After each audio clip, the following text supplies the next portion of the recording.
When we figure out a new way of working, it's like sitting around a big table. We learn side by side, passing ideas down the line. Think of the work you do every day as a pipeline. You take raw information and hand it off to become a report. That report gets passed down the line to shape a decision, and those decisions eventually build the entire foundation of a company.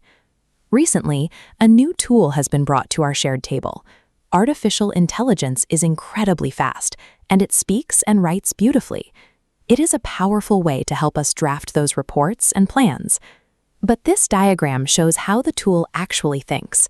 It works by predicting the next logical shape in a pattern, or the next plausible word in a sentence. It gives you what sounds right based on statistics, not necessarily what is factually true. If a chatbot invents a funny answer while you're messing around at home, you can just laugh and move on. But our work is a formal pipeline, not a casual conversation. When a plausible but false piece of information gets injected into that pipeline, it doesn't stay put, it flows downstream.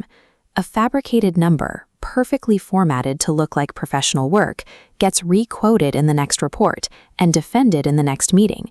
The mistake compounds for everyone waiting down the line. We are used to catching mistakes by proofreading.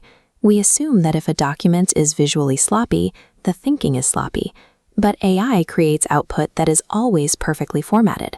The tone is always confident, and the grammar is flawless.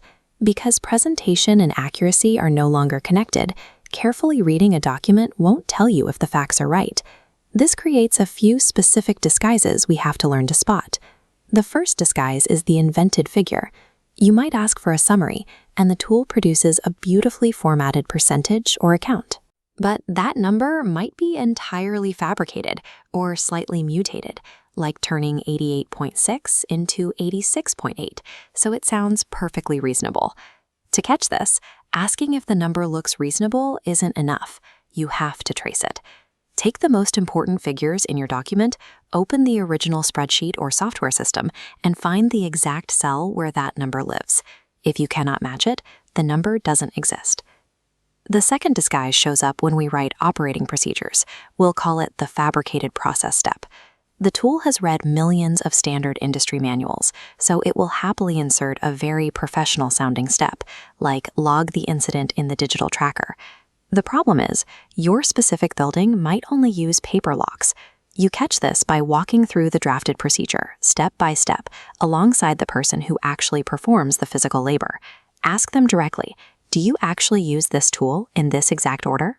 When it comes to our numbers and our procedures, a confident tone means nothing.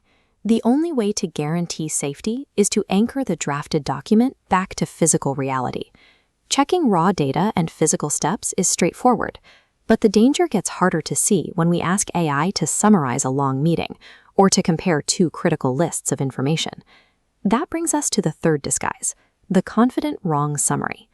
The tool will give you a summary where the people, the dates, and the topics are all completely genuine, but because it predicts the way meetings usually end, it might quietly reverse the actual outcome, claiming a contract was approved when it was actually delayed. To spot this, you don't need to reread the entire original meeting transcript. You just need to spot-check the critical decisions. Who owns the task? What is the deadline? And was it approved or denied? Check those exact outcomes directly against the original meeting record. The fourth disguise is the false reconciliation. This diagram illustrates two lists side by side. Instead of tedious row-by-row matching, it produces a confident paragraph declaring total alignment. But never accept that. Demand to see the physical row-by-row exceptions. If it gives you an empty list, you still need to pull 5 or 10 rows yourself and manually verify them across both documents. If we accept a confident all clear at face value without checking the source, that summary permanently becomes our official record. We end up replacing our actual institutional memory with a total fiction. We cannot protect our work just by trying to pay closer attention. By Thursday afternoon, human attention naturally fades.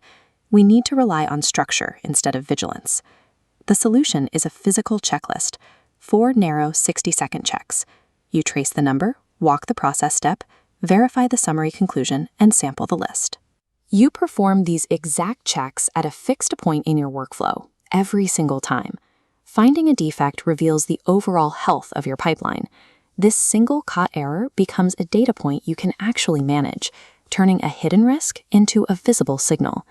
When one person uses this structure to identify a flaw and updates their workflow, the entire community benefits. Everyone down the line is protected by that shared knowledge. By trading exhausting proofreading for a few narrow physical checks, we can safely use these tools to build together. There is a seat at the table waiting for you. Let's get to work.